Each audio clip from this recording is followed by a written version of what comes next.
So you should see on the screen, and I'll stand this side so it's a little bit easier. Here.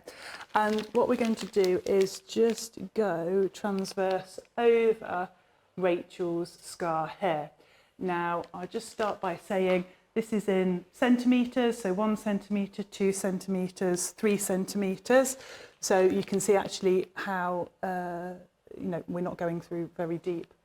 Now, if I hold this here and press the frozen button, can I point on this? Yeah. Yes, on this, so lovely. So here we're looking at your skin layer.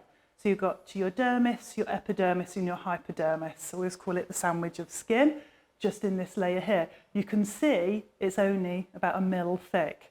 So that's how thick your skin is. Then underneath here, you'll have pockets of adipose tissue.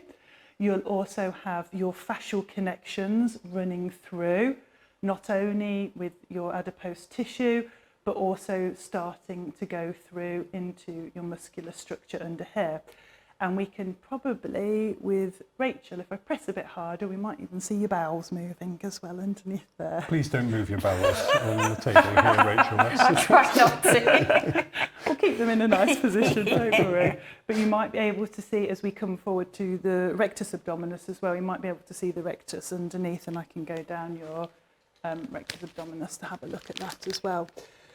But interestingly enough, with Rachel's scar, and of course we're going to just slide over Rachel's scar here, you notice in the top layer of the skin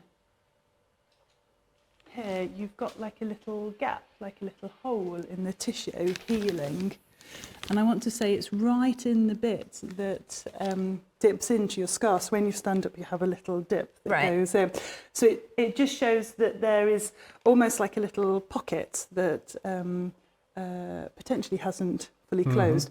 What does that tell us? Absolutely nothing at all. It's a 12-year-old scar. But interestingly enough, what I want to do is work round that scar if that was causing pain and problems, and then re-ultrasound and see if we're making any difference underneath. I'm really disappointed we're going to have to wait 5 years to get the results of all this, because this is fascinating.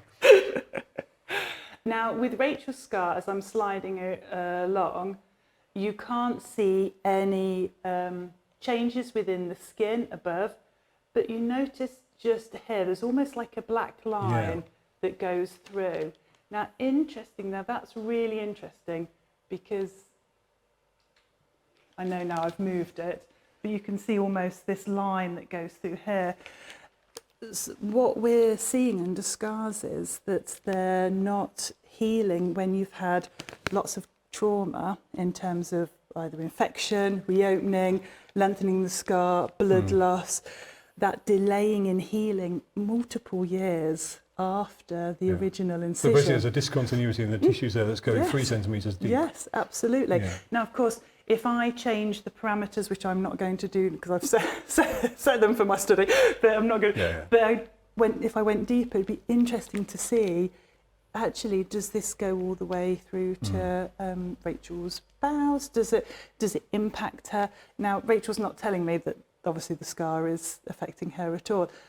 But on people that do have problematic scars, we're noticing this separation of the tissues, the disruption of the tissues. And of course, I wonder if this is actually what's starting to look at pain. This is where you're feeling the pain. I also scan away from the scar as well to see if there's any scar tissue linking up the scars. Interestingly, my husband's an insulin-dependent diabetic, so I scanned over where he injects, and he's got like a solid round lump. It looks like a scar tissue underneath. That's always where he gets the pain, so he doesn't inject anymore. So it's just interesting. It's interesting to see. Do you need this in your clinical practice? Absolutely not. You can treat scars with your hands. You don't need any gadgets at all.